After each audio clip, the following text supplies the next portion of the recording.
Olha, a reforma tributária está aí. E com ela, uma enxurrada de informações, né? E vamos combinar? O que não falta é confusão, principalmente quando o assunto é o impacto sobre os imóveis. De um lado, a gente vê um monte de notícia alarmante, do outro lado, o governo correndo para desmentir. Fica bem difícil saber no que acreditar. Então, aqui a gente vai direto aos fatos para entender o que de verdade está em jogo. E é aqui que a coisa começa a ficar interessante. O governo soltou notas oficiais para combater o que ele mesmo chamou de fake news sobre o aumento de impostos. Só que quando a gente olha mais de perto, nos detalhes, parece que a resposta oficial também pode ser um pouquinho enganosa. Então, será que estamos vendo o governo combater uma desinformação com outra? É isso que vamos investigar agora. Ok, mas para a gente poder decifrar essa briga, primeiro a gente precisa entender duas peças novas que surgiram com a reforma. São dois conceitos que são, assim, a chave para toda essa discussão. A primeira peça é o CIB, ou Cadastro Imobiliário Brasileiro. Pensa nele como se fosse um grande radar, muito mais preciso e que enxerga tudo. A ideia é ter um sistema único com os dados de todos os imóveis do Brasil, ou seja, prefeitura, estado e governo federal vão passar a consultar a mesma fonte de informação. E o segundo pilar é o chamado valor de referência. Basicamente, é um novo jeito de estimar o valor de mercado real de uma propriedade. É importante saber que vai ser possível contestar esse valor, mas ele passa a ser o novo ponto de partida para um monte de discussões sobre impostos.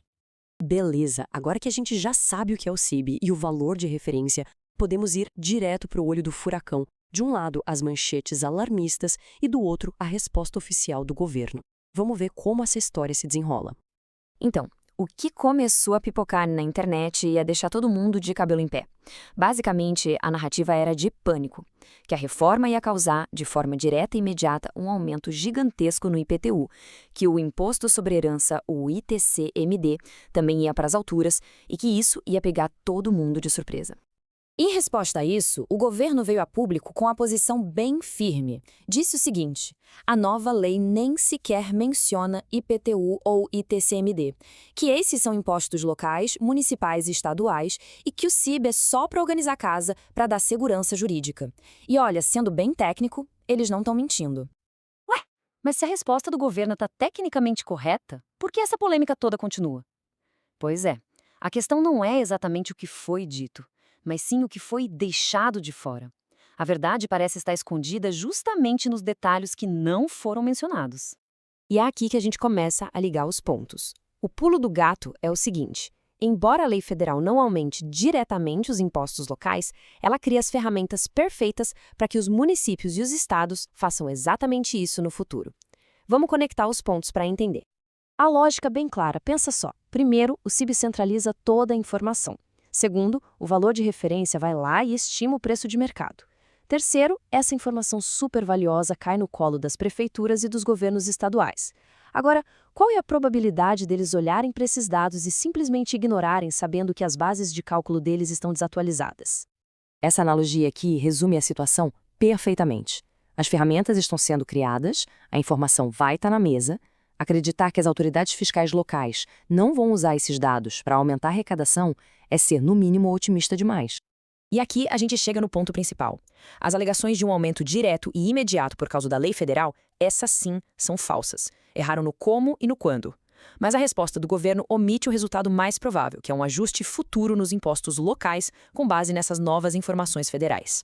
Agora, vamos analisar outra afirmação importante do governo: a de que a reforma não cria tributação adicional para o setor imobiliário. Será que essa ideia se sustenta quando a gente olha para alguns casos específicos? Vamos pegar um exemplo bem claro. Uma pessoa física que aluga um imóvel. Antes da reforma, essa pessoa pagava apenas o imposto de renda sobre aquele aluguel. Depois da reforma, dependendo do caso, ela vai pagar o imposto de renda mais os novos IBS e ICBS. Ora, se tem imposto novo entrando na conta, isso é, por definição, uma tributação adicional. Então, fica bem evidente que a afirmação de que não há tributação adicional é, na melhor das hipóteses, uma grande simplificação. Para um grupo importante de pessoas, principalmente quem aluga imóvel como pessoa física, a carga de impostos vai sim aumentar com impostos que antes não existiam para eles. Ponto. Certo, depois de a gente separar o que é alarmismo e o que é realidade técnica, O que a gente pode concluir de tudo isso? Como navegar nesse debate que ficou tão polarizado? Resumindo o que a gente aprendeu. As notícias alarmistas erraram no mecanismo, mas talvez acertem no resultado final. A resposta do governo usou verdades técnicas para esconder uma consequência que é muito provável.